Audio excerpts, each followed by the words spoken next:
Hi, parents. I am Mark Greenstein. A lot of you have seen my videos before.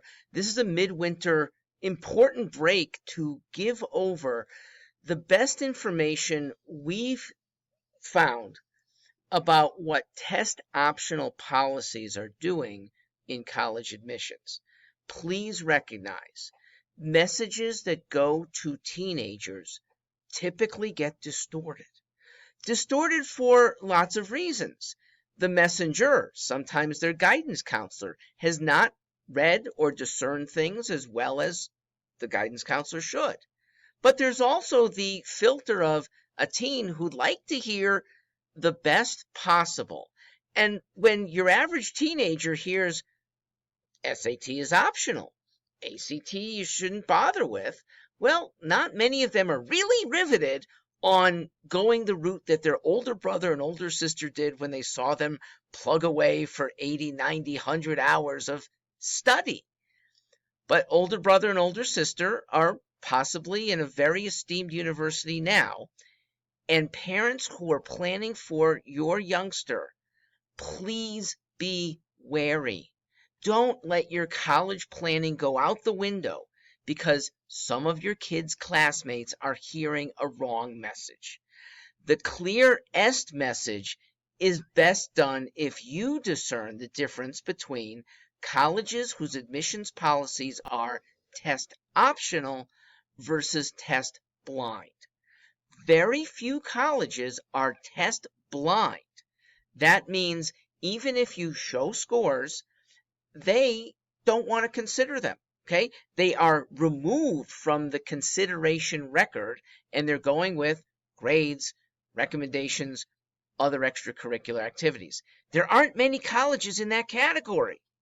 Test optional is a very different category.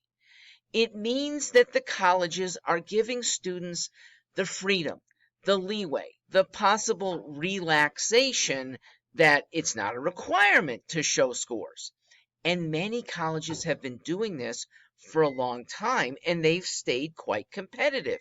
Colby, Bowdoin, both in Maine, small colleges have been test optional.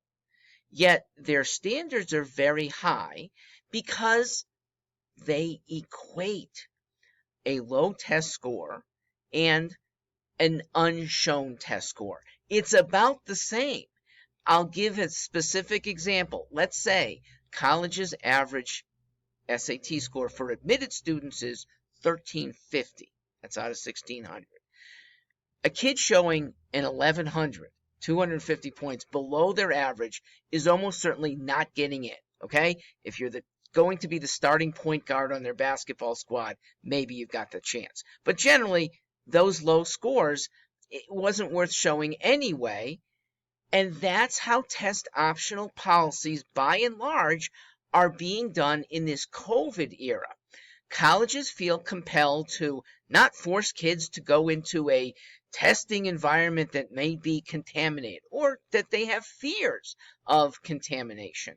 So they are giving more leniency, but they're still looking at the whole. Every credential that a student can give over that is good is stuff that colleges want. An SAT score that is good is desirable, and I will talk in the next video about who should and should not be submitting scores. I'm Mark Greenstein of Ivy Bound. Thanks for listening here.